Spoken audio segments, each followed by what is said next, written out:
All right. So I am back with a new episode, and my audio should be sounding better because my good friend and colleague Dean saw my mic setup and he was like, "Yeah, you're doing that completely wrong," and sent me a bunch of screenshots on how I should be doing it. So now this should be sounding really nice. So thank you, Dean. This one goes out to you because it does help having, people who are very professional, but also just know so much and take the time into like figuring everything out because, a lot of people like to skip steps like me. And I'm just like, oh, I have this fancy equipment. I don't really want to know how to figure it out. I just want to plug it in and it should work. But no, you have to, there's steps need to be completed. So this should be sounding nice. This episode, I really want to talk about rebirth. And a lot of you guys will be like, oh, what does that mean? Like, in what sense? Or that's kind of weird. And basically, what I'm kind of coming from is a place of like endings of cycles and beginnings of cycles.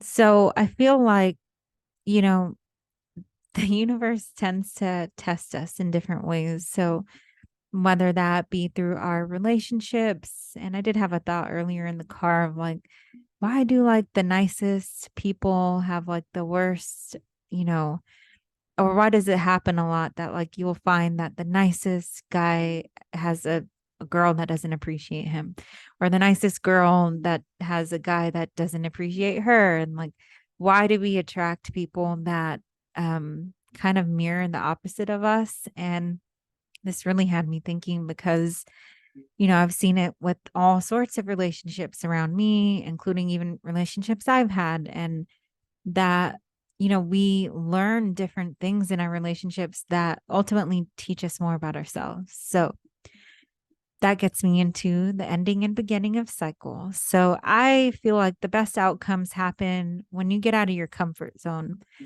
And we can always get into these, different situations that start feeling comfortable, start feeling good. And then it's kind of like too hard to even think about like leaving. It's too hard to even think about what your next step would be to leave a situation. And so, because it is harder, you just avoid it. And I think what happens is the universe sees that, and the universe will test you to these limits where it's like, okay, what about now? What about now? And it's up to you to kind of be like, you know what? It's time to leave this. Um, it's really important to view endings as like not only as loss and grief, but an ending of a cycle, and knowing that change does help you evolve. And sometimes it's a wake up call that, sometimes you do need to hit rock bottom where everything comes crashing for you to build yourself back up, because that is ultimately where you can grow and transform and evolve into the next best version of yourself. So that's one thing I've noticed over the years in career and business. You know, it's good to take a step back and refocus. Take the things that are not working and strategize in different approaches and figuring out like, are we doing certain things out of love or necessity? And I think when you're running a business, when you are like a wedding photographer like myself, I've had plenty of times where I've just been like, at these breaking points where I'm just like, man, what am I doing wrong? Nothing is working. No one is booking. Why isn't things working for me? And it's important for me in those moments to come back to, like, is this really feeling good to me? Or am I doing this because I feel kind of stuck? Or am I offering all these promotions and stuff because I'm just desperate for money and I need bookings? And that's not the way it works, because I mean, everything is on an energetic base. So if my business is coming across as like, desperate, that's only going to push it away. And that's one thing I keep telling a lot of my friends and colleagues that are going through various situations where they maybe are, you know, questioning what, they're doing, and why aren't I getting my clients? Why do people not value me? What's going on? And it's like, no, you need to sit and re-examine everything you're doing right now in your life, because there's a bigger picture with everything. Are you feeling good in your life at home? Are you feeling good in your relationship?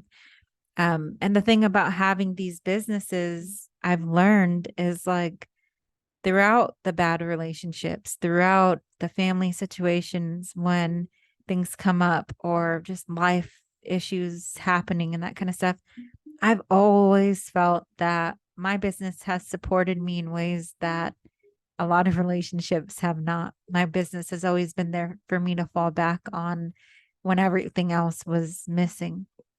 For instance, when I got my divorce and I had to kind of figure out, what am I going to do next? What's my next steps? Do I go back to school? Do I need to finish my degree?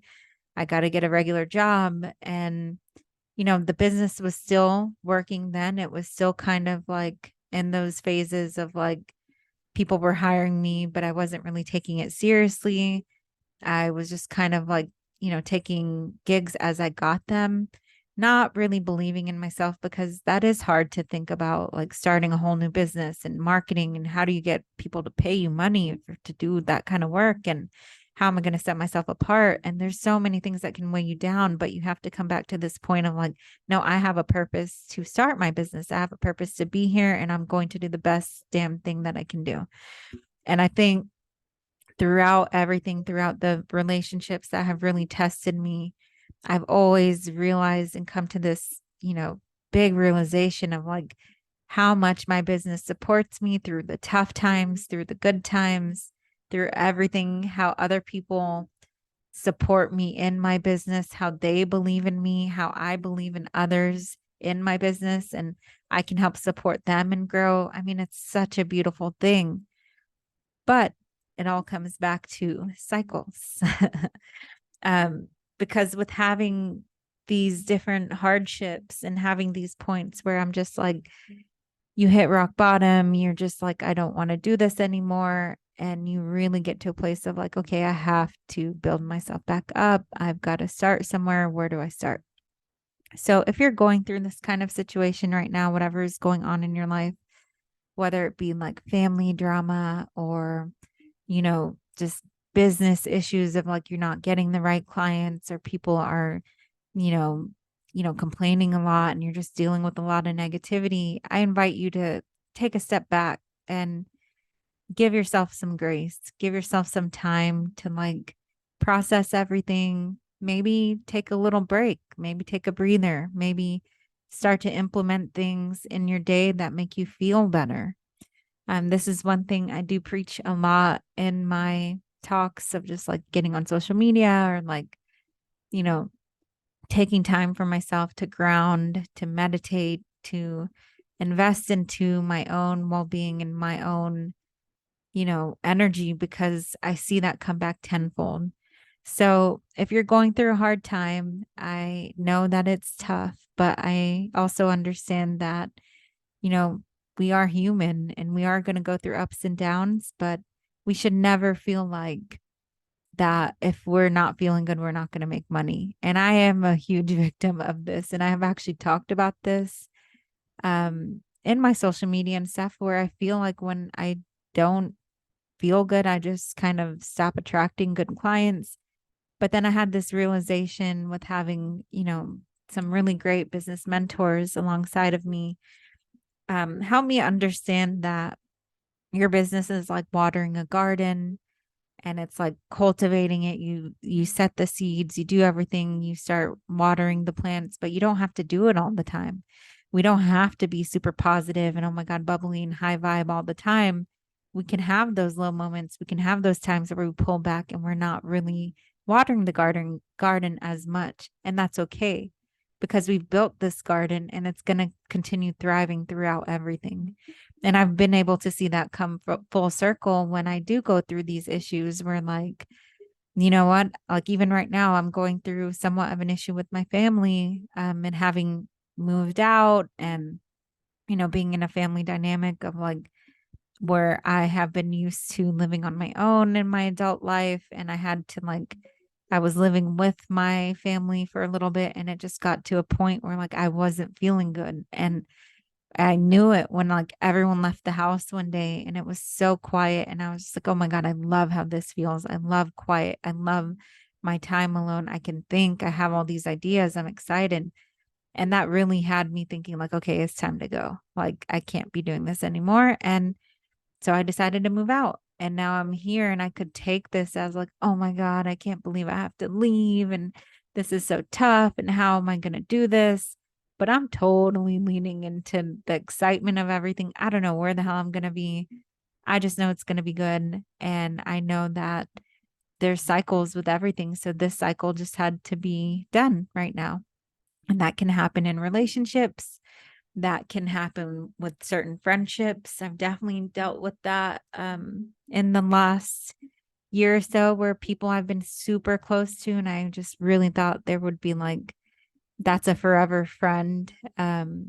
Just go through different issues where like things would come up, and like now we're looking at each other differently. We're not as friends, or not as good friends as we thought we were. And, to that, I have learned that to accept the relationship for what it was and have gratitude for it, because for, particular people, I do feel so much love and gratitude for them for helping me and, you know, being a part of my life during the time they were. But I also accept that and let it go too, because I know that everyone has their journey, and we, at the end of the day, we can only really take care of ourselves. We can only, hold space for ourselves and the others that want to be in our lives and, you know, be part of the journey with us. So that doesn't always mean it's going to be forever.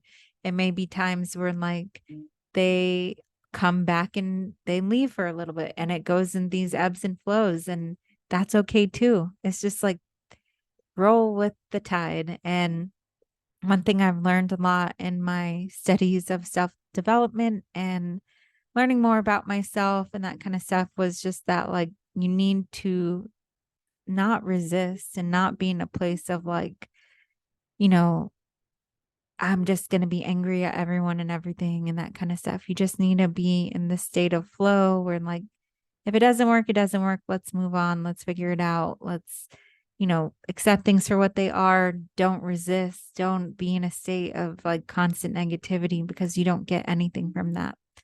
So I think that should be good for today's episode, because I'm feeling like that's good and complete. I hope this sounded really good. It sounds good to me with my headphones, so I'm thinking it's nice. And I have a little bit of like hanging drum music in the background. I don't know if that is getting picked up or not, but definitely helps me get in the vibe of like talking and chatting with you guys. Really hoped you guys enjoyed this episode, and um, can't wait to be back again and share more of my journey. And, maybe my next episode will be about my spiritual journey. Well, take care, guys, and see you next time. Make sure to like this and send it to anyone that you feel like needs to hear it. All right. Bye.